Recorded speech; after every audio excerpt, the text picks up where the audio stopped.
ढोलकपुर एक सुंदर और शांत गांव था, जहां चौथा भीम और उसके दोस्त रहते थे। वहां के लोग बहुत खुशमिजाज और मेहनती थे। भीम अपनी बहादुरी, अच्छाई और हर किसी की मदद करने की इच्छा के कारण सभी के प्रिय थे।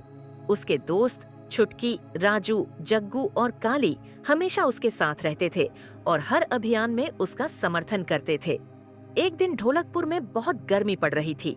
सूर्य की कठोर किरणें धरती को झुलसा रही थीं, नदियां सूख रही थीं, कुएं खाली हो रहे थे और पेड़ों के पत्ते मुरझा रहे थे। लोग चिंतित थे कि अब क्या होगा। राजा इंद्रवर्मन ने सभी को दरबार में बुलाया। उसने कहा, हमें इस झंझट से बाहर निकलने के लिए कुछ विशेष रणनीति की आवश्यकता है। छोटा भीम खड़ा हुआ और बोला, राजा साहब, मैं और मेरे दोस्त मिलकर इस समस्या का हल निकाल लेंगे। आप चिंता मत कीजिए। उस रात जब भीम सो रहे थे तो उन्हें स्वप्न में एक सफेद दाढ़ी वाला बुजुर्ग दिखाई दिया। वे कह रहे थे, पहाड़ों के उस पार एक जादुई आम का पेड़ है। वह पेड़ केवल अच्छे दिल वाले, बहादुर और सच्चे लोगों को ही अपना फल देता है। उसके आम में ऐसा रस होता है जो न केवल प्यास बुझाता है बल्कि शरीर को भी मजबूत बनाता है। अगली सुबह भीम ने अपने मित्रों को स्वप्न की बात बताई। सभी इस बात पर सहमत थे कि यह मिशन अवश्य पूरा किया जाना चाहिए। उन्होंने अपना सामान पैक किया, पानी, भोजन और आवश्यक सामान लिया और निकल पड़े। रास्ते में वे पहले एक गहरे और अंधेरे जंगल में आए। पेड़ इतने घने थे कि सूरज की रोशनी भी जमीन तक नहीं पहुंच पाती थी। अचानक एक अजीब सी आवाज सुनाई दी। सब लोग रुक गए। छुटकी ने कहा, यह आवाज किसी जानवर जैसी लगती है। इसी बीच एक बड़ा भालू उनके सामने आ गया। सभी लोग भयभीत हो गए, लेकिन भीम ने शांति से कहा, हम लड़ने नहीं आए थे, हम तो बस रास्ता पूछने आए थे। भालू ने उत्तर दिया, यदि आप मेरा प्रश्न हल कर देंगे तो मैं आपको अनुमति दे दूंगी। भालू ने एक पहेली पूछी, वह क्या है जो जितना अधिक बाहर निकालो उतना ही बड़ा होता जाता है? भीम ने कुछ देर सोचा और कहा, गड्ढा। जितनी अधिक मिट्टी आप खोदेंगे वह उतना ही गहरा होता जाएगा।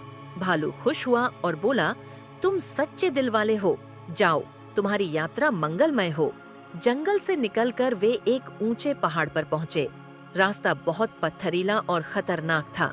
जग्गू बंदर ने कहा, यह पहाड़ इतना ऊंचा है, हम इस पर कैसे चढ़ेंगे?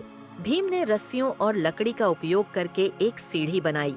सभी दोस्त एक एक करके ऊपर चढ़ने लगे।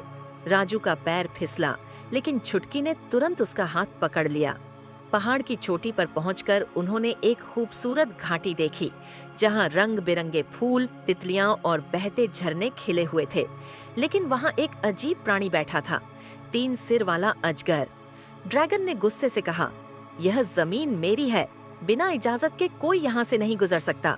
भीम ने सिर झुकाकर कहा, हम जादुई आम के पेड़ की तलाश में हैं और हमें इस घाटी से होकर जाना है। ड्रैगन ने कहा, अगर तुम सच कह रहे हो तो मेरे 3 सवालों के जवाब दो। पहला प्रश्न, सबसे मूल्यवान चीज क्या है जो किसी को दी जा सकती है? भीम ने उत्तर दिया, समय, क्योंकि समय वापस नहीं आता। दूसरा प्रश्न, सबसे बड़ी शक्ति क्या है?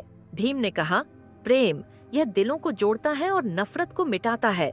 तीसरा सवाल, यदि आपके पास केवल एक आम है और आपके सभी दोस्त प्यासे हैं तो आप क्या करेंगे?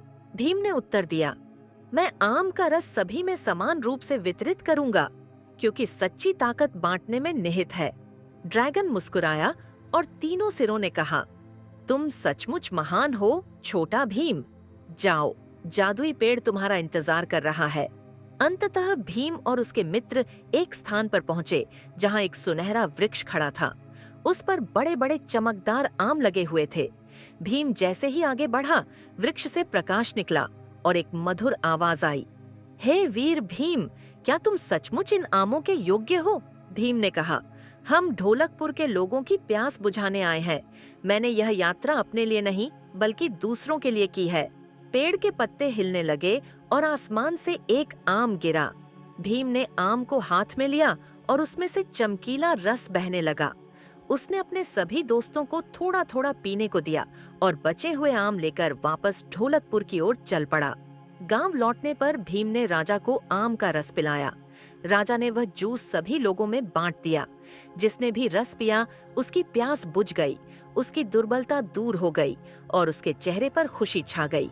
राजा ने सभी को घोषणा की, छोटा भीम और उसके दोस्त धुलिकपुर के नायक हैं। भीम मुस्कुराए और बोले, असली ताकत दूसरों की मदद करने में निहित है। निष्कर्ष यह कहानी बच्चों को सिखाती है कि अच्छाई, दोस्ती और त्याग हमेशा सफलता लाते हैं। जब हम दूसरों के बारे में सोचते हैं तो प्रकृति भी हमारी मदद करती है।